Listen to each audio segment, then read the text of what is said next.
Friends आज के आमी बानाबो पमफ्रेट माछेर झाल। तो माछटा एखाने आमार आछे 500 ग्राम मतो ना 500 ग्रामई पमफ्रेट आछे।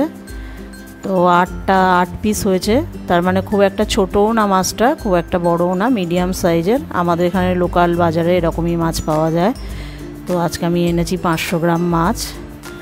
तो माछटाके भालो करे धुए निलाम, फ्रेश करे धुए निये एते आमी एबार एकटू नुन हलुद माखाबो। जल झरिए एते आमी दिए दिलाम एबार एकटू नुन हलुद। नुनटा एकटू कम दिलाम कारण एमनी पमफ्रेट होच्छे नुना माछ, तो नुनटा एकटू सामान्य कम दिलाम। एकटू हलुदटा दिलाम, दिए भालो करे माछटाके मैरिनेट करे नेब नुन हलुद दिए। ओई 10-15 मिनट मतो रेखे देबो। तो एर मध्य थेके आमार जेरकम प्रयोजन सेरकमई आमी माछ निये निয়েছি। तो माछटाके आमी एकटा एकटा करे भेजे उठिए निलाम।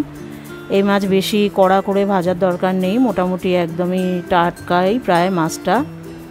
তো আমি হালকা হালকা করে ভেজে নিলাম একটু বেশি তেল দিয়ে, এপিট ওপিট করে হালকা হালকা করে ভেজে নিলাম। আর একটা একটা করে মাছ আমি ভেজে তুলে নিচ্ছি।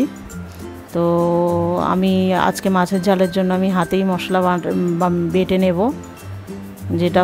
যেটা গুঁড়ো লাগবে সামান্য একটুখানি গুঁড়ো নেব। আর এখানে আছে রসুন কয়েক কোয়া, আর কাঁচা লঙ্কা পাকা আর কি, আর শুকনো লঙ্কা 4টে আছে, 2 রকম সর্ষে আছে, আর পোস্ত আছে, সর্ষে পোস্ত বাটা। আর এই যে তেলের ওপরে কালো জিরে দিয়ে দিলাম, দিয়ে লঙ্কা বাটা আর রসুন বাটাটা দিয়ে দিলাম। আর তার মধ্যে হচ্ছে একটুখানি সামান্য একটু একটু করে ধনে গুঁড়ো আছে আর জিরে গুঁড়ো আছে, আর নুন দিয়ে দিলাম একটু, আর সামান্য একটু চিনি দিয়ে দিলাম। তারপর ওই মশলাটা ভালো করে কষিয়ে নিয়ে শেষের দিকে সর্ষে পোস্ত বাটাটা দিয়ে দিলাম, দিয়ে 2-4 মিনিট নেড়ে গরম জল দিয়ে দিলাম। গরম জল যেটুকুনি যতটা ঝোলের দরকার, এই মাছটা বেশি সেদ্ধ হবে না সেরকমই জল দিতে হবে। তো এখানে আমার আছে 5 পিস মাছ আছে, সেরকম অনুযায়ী আমি জল দিলাম। মাছের ঝালটা 5 মিনিট মতো ফুটবে। তো ঝোলটা যখন ফুটে উঠলে একটু নুন দিয়ে দিয়েছি টেস্ট মতো। আর বলা হয়নি বাটা মশলাটার মধ্যে আমার একটু নুন দিয়ে বাটা ছিল, ওই জন্য নুন কমই দিয়েছি। তো আমার আজকে মাছের ঝাল রেডি। তো যাদের আমার ভিডিও ভালো লাগে তো প্লিজ একটুখানি আমার ভিডিওয়ে লাইক কমেন্ট করবেন আর শেয়ার করবেন, আর আমার চ্যানেলটা সাবস্ক্রাইব করবেন।